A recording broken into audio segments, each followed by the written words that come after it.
करने लगे हैं कि मुझे भैया जल्दी लाओ और नाव मांगने लगे हैं कि मुझे गंगा पार कर दो।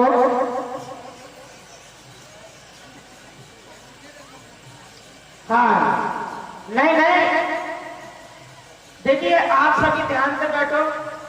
हमें मालूम है और ये तो प्रेम संबंधी की कथा है, उस वियोग की कथा है। जब राम जी को हम लोग सब मुसल सहित गंगा में बिठा करके अयोध्या वासी में चले गए थे। वहां से वन में कौन था?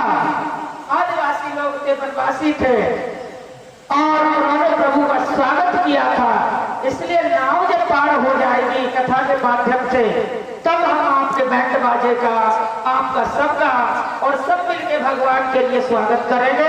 अभी सभी आराम से बैठो, ठीक है? आइए, आज सरयू नदी के किनारे जाकर के राम की नाव मांग रही है, बड़े भाव के साथ में कह रहे हैं भैया हमारी विनती सुनो, हमें आपसे काम है और हमें तुम्हारी नाव की आवश्यकता है। गंगा के पार जाना है। देवट ने देखा चांद जैसा प्रकाश है, सूर्य जैसा। लग तो नहीं रहा है कि ये कोई बाबा जी हैं या भिखारी हैं या इन पे पैसे नहीं है, लेकिन कोई न कोई तो राज है और ये राज समझ करके केवल अपने मन को बदल लेता है। अंदर नखरे दिखाने लगा, कहने लगा क्या बोले? नाव चाहिए तुम्हारी। अरे भैया हमारी नाव ऐसी नहीं है कि 3-3 लोगों को बिठा लेगी। बार बार कह रहे हैं कि मांगे नावन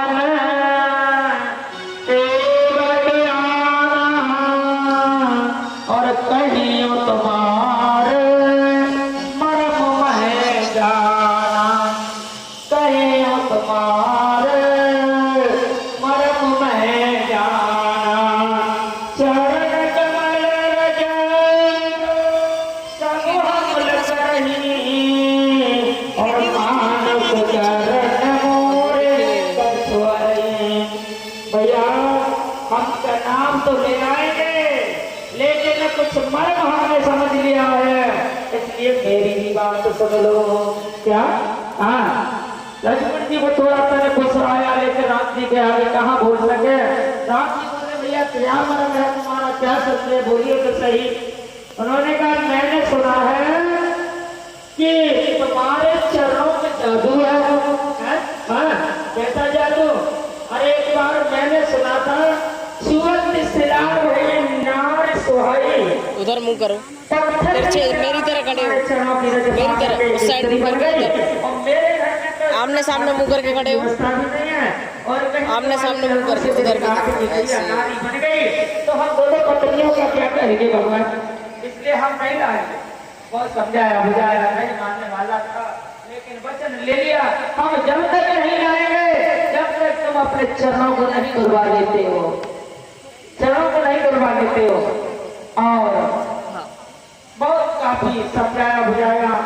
एक दो बात लक्ष्मण जी ने भी कहा, लेकिन राम जी समझ गए थे कोई न कोई पूर्व जन्म की तपस्या है। ये क्या तपस्या थी? ये केवल पूर्व जन्म कच्છી सागर का कछुआ था। भगवान नारायण माता लक्ष्मण के साथ में कृष्णा की सैया पर सुशोभित थे। उस समय जन सेवा के लिए आता था, लेकिन लक्ष्मी जी के काम अवसर नहीं मिला और वो तरफ तरफ के अपने प्राण त्याग देता है। कहने लगे भैया मैं जाऊंगा, धीरे धीरे आराम से मेरे पैरों को धो। लेकिन चतुर केवल कहने लगा गिरोगे कहां से? यानी तुम दोनों हाथ मेरे सर पर रख लीजिए।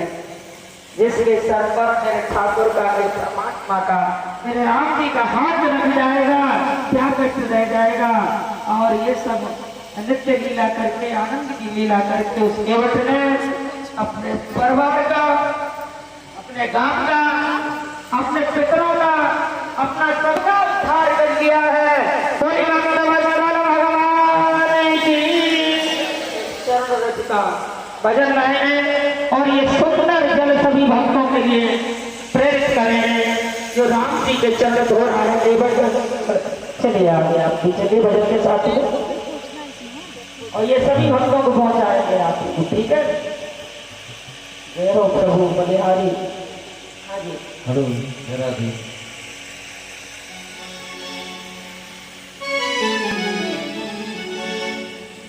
बोले श्री बांके बिहारी लाल की। कितना अद्भुत दृश्य है। बोलो रामचंद्र भगवान की जय। अब ले आओ इधर, हाथ पकड़ के ले आओ इधर। करके केवट में भगवान श्री राम तीनों लोग नाव के उस पार जाओ। नाव पर चलाया है और उस पार जाओ। धीरे धीरे घुमा फिरा करके ले जाता है ताकि प्रभु मेरे साथ लंबे समय तक रह सकते। आइए हम भी इसमें भाग लेते हैं।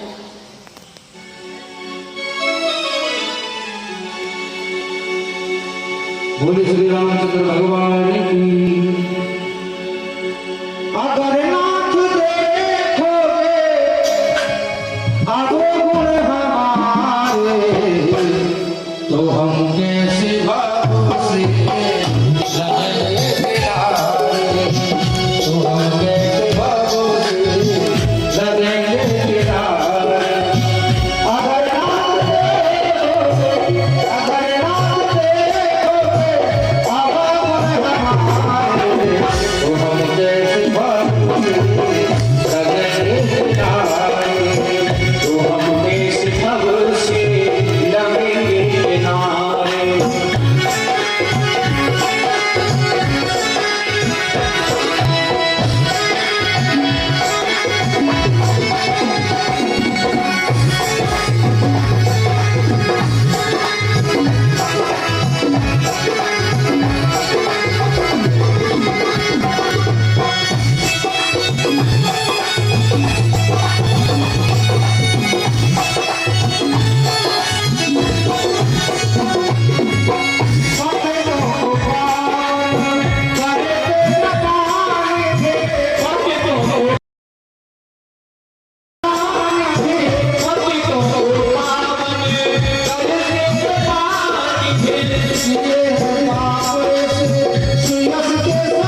मैया जानकी लक्ष्मण मैया के साथ में सरयू नदी के किनारे केवट से बार बार नाम मांगी है और केवट चतुर पूर्व जन्म का क्षीर सागर का कछुआ था, जो आज उसने अपने प्रभु के चरण धोकर के जीवन को धन्य किया है। भगवान का कहीं कार्य होता हो तो आप ही जाइए, आप ही भाग लीजिए, अपने बच्चों को ले जाइए, अपने परिवार को ले जाइए। न जाने किसकी कैसी भावना कनेक्ट हो जाए प्रभु के चरणों से और हमारा कल्याण हो जाए। केवल बड़ा चतुर था, राम जी के चरण धोने से पहले वचन व्रत किया और चरण धो के प्रभु छुअत सिनाऊ ही नार सुहाई आहन तेल काठ कठिनाई। अरे मैंने तो सुना है तुम्हारे चरणों में जादू है, काठ की नहीं, काठ की हमारी नैया है, कई पत्थर की शिला से नारी बन जाती है तुम्हारे पांव छूने से। और मेरी भी कहीं पत्नी दूसरी औरत बन गई तो भैया हम एक ही पालन नहीं कर पा रहे हैं, दोनों का कैसे करेंगे? ना भगवान हम नहीं ले जाएंगे। राम जी ने कहा ज्यादा कटौती ना करो और इस समय हम वचन व्रत हैं, हमारी मैया ने हमको वचन पिता के वनवास दिया है, उनका हम पालन करने के लिए जा रहे हैं, सर्वस्व छोड़ करके आए हैं। इसलिए भैया केवट हम आपसे निवेदन करते हैं हमें सरयू नदी के पार कर दीजिए। लेकिन केवट ने अवसर पा करके भक्ति का पूर्ण लाभ लिया है और पांव धोते समय सारे पितरों से, माता पिता के सहित पूर्वजों से सारे गांव के पितरों को बुलाया है उसने गंगा के समकक्ष। और स्वयं चरण धोते समय राम जी ने पांव पकड़ के ऐसे हिलाने लगा, ऐसे हिलाने लगा मानो राम जी गिर ही जाएंगे। राम जी ने कहा भैया ये क्या कर रहे हो? अरे संभल के धो देना। और जो चतुर केवट क्या बोला, अपने दोनों हाथ उठाओ और मेरे सर पे रख दो और मुझे पकड़ लो और मेरा भी काम हो जाएगा, तुम्हारा भी काम हो जाएगा। राम जी बोले वाह। लक्ष्मण जी तो बड़ा मन ही मन में गुस्सा कर रहे थे, लेकिन करते क्या, राम जी के सेवक ठहरे, बिना आज्ञा के बोले नहीं सकते हैं। और इसने दोनों हाथ अपने वर्द हस्त परमात्मा श्री राम जी के अपने सर पर रखवाए हैं और अपने जीवन का कल्याण किया है। बोले भगवान की। अब इधर केवट की ही नैया पे क्यों राम जी बैठे थे, नाव तो बहुत बड़ी थी, क्योंकि यहाँ कई राजाओं का उद्धार करना, कई भक्तों का उद्धार करना है। और इधर राजा गोहे नाव की लकड़ी के रूप में परम भक्त राम जी के केवट परम भाग्य पूर्व जन्म का कछुआ, मैया जानकी, भैया लक्ष्मण जी और राम जी नाव में सवार होते हैं।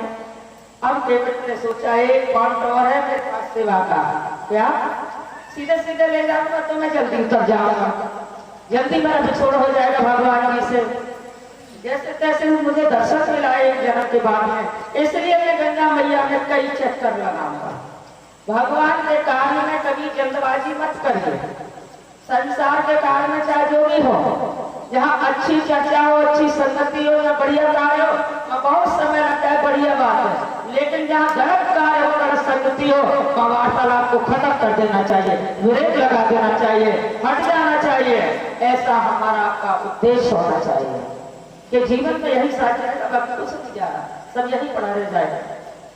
ठाकुर जी की असीम कृपा है, 2-4 केवट ने चक्कर लगाए हैं और लगाने के बाद में अपने मन में बड़ा भाव लेकर के प्रसन्न हो जाता है और मन ही मन खुशी मनाता है। पद कमल धोए चढ़ाए नावना, नाथ उतराई चढ़ो, मोए राम राज आन दशरथ सपत सब साथी कहो। यानी उतरने के बाद भगवान श्री राम ने सोचा मेरे पास कुछ है नहीं, क्या तो उसके बदलो, लेकिन उनकी परम प्रिया जानकी चरणों की परम प्रीता, परम पुनीता, परम विनीता, परम साध्वी जानकी, पतिव्रता जानकी जी ने अपने पति का, अपने पति देव का भाव समझ लिया। पत्नी ऐसी सुशील होनी चाहिए कि अपने पति के भाव को समझ सके, हर परिस्थिति में वो जीवन को निभाना जानती हो। और उसी समय जाकर के माता जानकी जी ने वही अंगूठी प्राप्त करके दी है, कौन सी, जो कल की कथा में आपने सुना था, पृथ्वी के प्रथम राजा मनु महाराज के पुत्र उत्तान पाद के बेटा ध्रुव की आंखों से जो आंसू गिरे थे, ध्रुव लोग जाते समय एक आंसू भोलेनाथ ने अपने हाथ पर लिया कैलाशपुरी में, कैलाश पर्वत पर, दूसरा माता पार्वती ने, क्योंकि भक्त की इतनी बड़ी महिमा है कि उनका एक पल भी बेकार व्यर्थ नहीं जाने देते भगवान।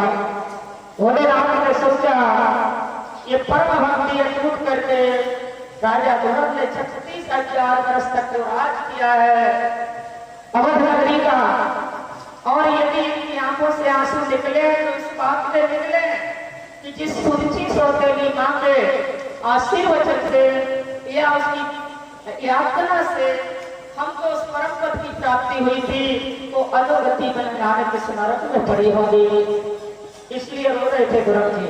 लेकिन भगवान के पार्षदों ने कहा चिंता मत करो, जिस परिवार में एक बच्चा सुशील होता है, साधक होता है, भगवान का भक्त होता है, उसकी 21 पीढ़ियों का उद्धार हो जाता है। हमारे माता सुरभि और उसका बेटा उत्तम आगे रथ में जा रहे हैं, ये जान करके जो आंसू निकले थे तब रथ में बैठे हैं, और वो आंसू से भोलेनाथ ने चूड़ामणि और अंगूठी का निर्माण किया है, जो राम और सीता के विवाह में जाकर के कन्यादान में दिया। आज वही अंगूठी जानकी जी गंगा के किनारे उतरने के बाद में अपने पति का मुखारविंद देख करके सोचती है कि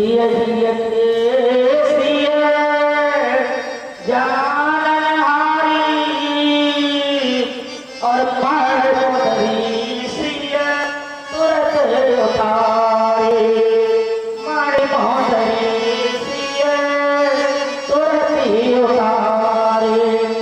आज अपने हाथों से अंगूठी को उतार करके जानकी जी ने राम जी के चरणों में रखा है। प्रभु आप इस अंगूठी को लेकर के उतराई में दीजिए, और इधर एक भजन के साथ में नाव को आनंद लेंगे आप सभी लोग।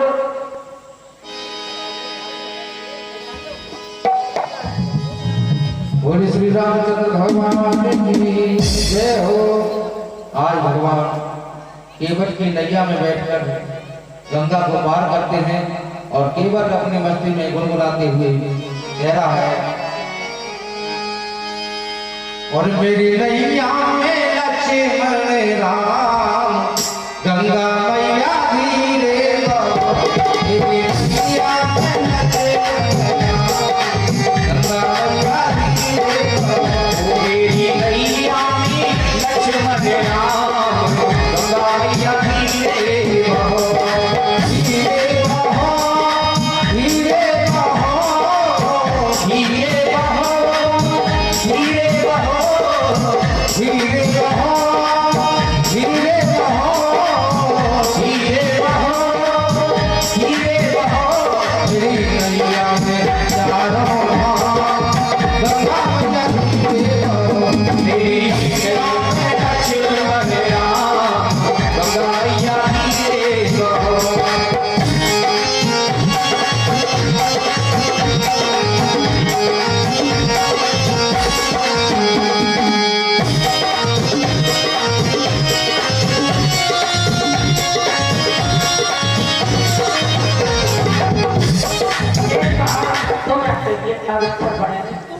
हमारे राम जी गंगा में तो बैठे ही हैं, आप लोग विशेष ध्यान दीजिए और आप ही दीजिए।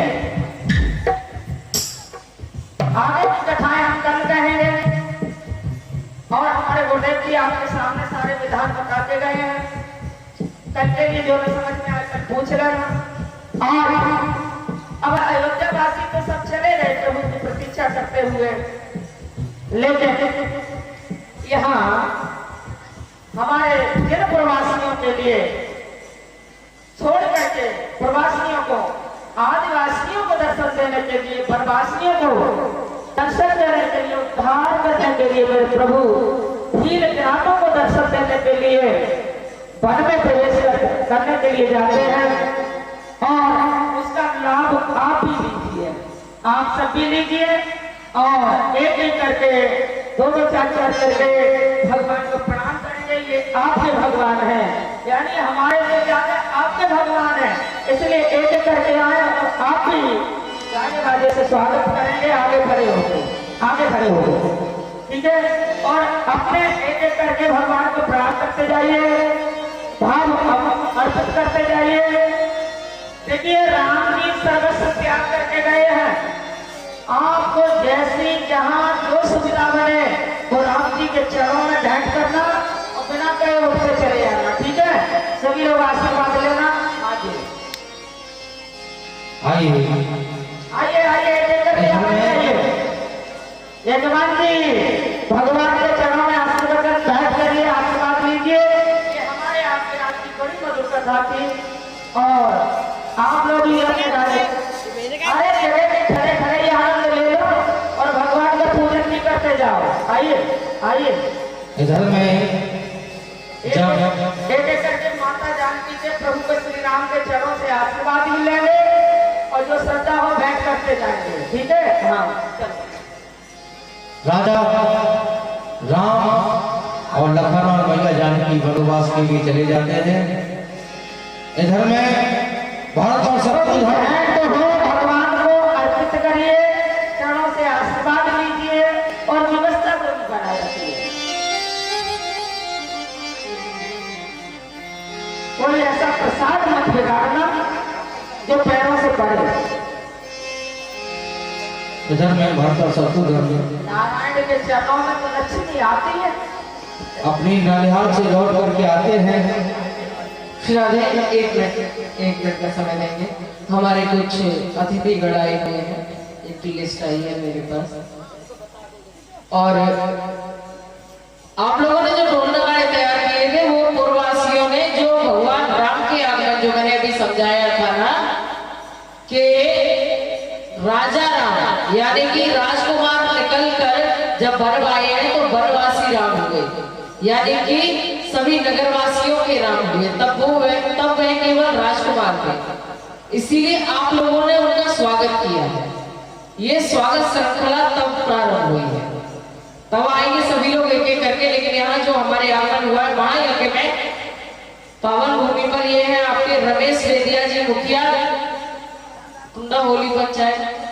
थोड़ा क्षमा चाहूंगी कि कुछ आपके गांव के नाम भी बड़े अटपटे हैं तो बोलने में मुझे कुछ हंसी भी आ जाती है और मेरी भाषा भी और मेरी हिंदी भी गड़बड़ हो जाती है, ठीक है।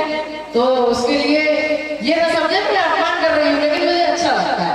आप भी हमारे क्षेत्र में आओगे तो हमारे क्षेत्र के नाम सुन के हंस जाओगे, क्योंकि हमारे यहाँ तो ईपुर वगैरह जैसा ऑप्शन ही नहीं है। हमारे यहाँ तो 2 शब्द खत्म, नंदगांव, जैत, बरसाना, टेटीगांव, रावल, तो हमारे यहाँ तो ऐसे ऐसे गाँव है।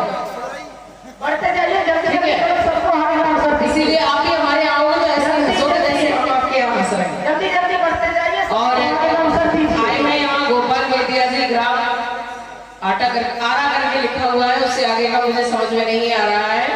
बाबूराव जी गोप आए हुए हैं, समाज सेवी है, ये भी आरा से है। रामदास जी मेहतो जी समाज सेवी, ये भी आरा गाँव से है। मैं निवेदन करना चाहूंगी समिति के सदस्यों से कि सभी को मंच पर लेके आए, माता जी के द्वारा व्यासासन पर लाके उनको आशीर्वाद प्रदान करवाएं और सभी लोग का हार्दिक स्वागत है और खूब खूब बधाइयों के साथ स्वागत करेंगे अपने वनवासी राम का। आइए प्रवेश करते हैं 2 भजनों के साथ, उसके बाद आरती में प्रवेश करेंगे।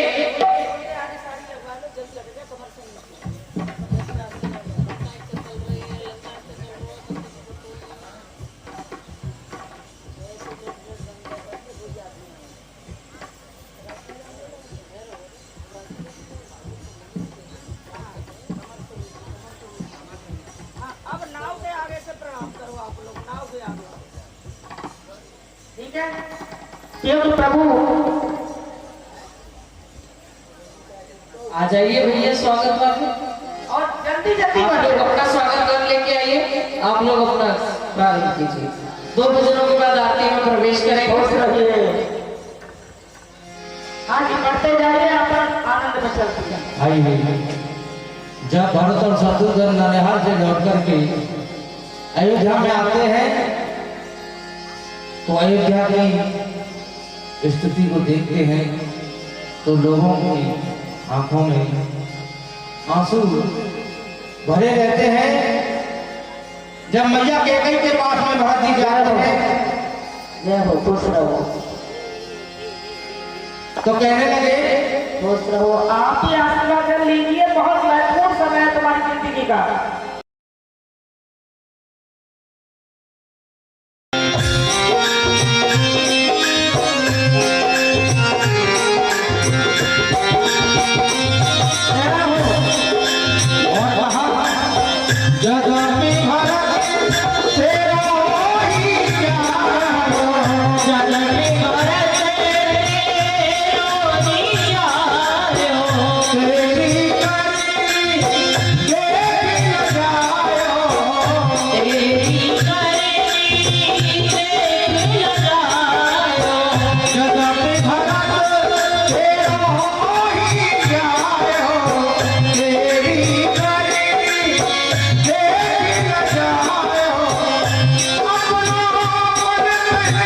आ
पूरा होने जा रहा है और बड़े भाव के साथ आप लोग मनोहर झांकियों का आनंद भी ले रहे हैं और अपनी भक्ति को भी सार्थक कर रहे हैं। हरि कथा अनंता, कहीं ये सुनाए विधि बहु विधि सब सत्ता। कथाएं तो अपार हैं, कब तक कही जाए, इसलिए प्यारे आप लोग पूजन चलता रहेगा पूजन चलता और रहेगा। आरती में प्रवेश करते हैं। हमारे यजमान आ जाए और पूजन चलता रहेगा। तो कभी कभी भगवान को भी भक्तों से काम पड़े।